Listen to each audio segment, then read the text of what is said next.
Hey everybody, it's Carly here for Ellen Hutson with a quick 2-minute tip on Ranger alcohol pearls. Now the alcohol pearls are similar to the Ranger alcohol inks in that they are fast dry and solvent ink that work great on non-porous surfaces, but the alcohol pearls are pearlescent and they come in 12 colors. They are beautiful. Now, how are these different than the pearl mixative that already exists? Well, the pearl mixative is a white pearl in a clear solution, and the alcohol pearls are colored pearls in colored solution. So they're not going to separate. You're going to get an all-over colored pearlescent shimmer that's going to knock your socks off. Want to see it in action? Okay, so I'm starting with some alcohol ink cardstock, which is just a coated glossy cardstock. I'm applying that alcohol blending solution, which is formulated to lighten and blend alcohol inks. And then I'm going to start with one of the Ranger traditional alcohol inks. So this is Purple Twilight. I'm just applying some drops.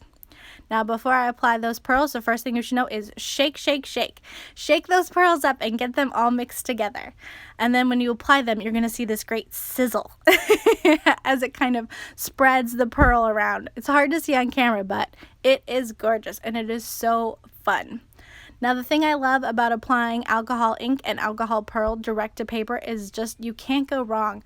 I'm just moving that around to kind of blend the color and spread it out, and then I'm adding more because I can and because it's fun. And if you don't like what you come up with, just keep going. Apply more ink, apply more pearl, apply more blending solution. You can't go wrong, guys. It's so fun. Now I've applied Wild Plum, Purple Twilight, and that alcohol pearl in Villainous along with the blending solution, and I've got this great polished stone type panel, and it's super easy to take these panels and turn them into a card. So this one I'm just going to add a little bit of embossing with some stamps from the stamp market. Now alcohol ink is pretty sticky, so I highly recommend treating with an anti-static powder tool, even if you don't usually do that when you're embossing. It definitely helps with these. So I'm stamping those flowers from the stamp market in some clear embossing ink. And then I'm going to add some white embossing powder on top and then heat the powder with the heat tool. If you're using another non-porous surface, like for example Yupo, which is a plastic paper, you can absolutely still emboss with it. Just be careful because it will warp a little bit.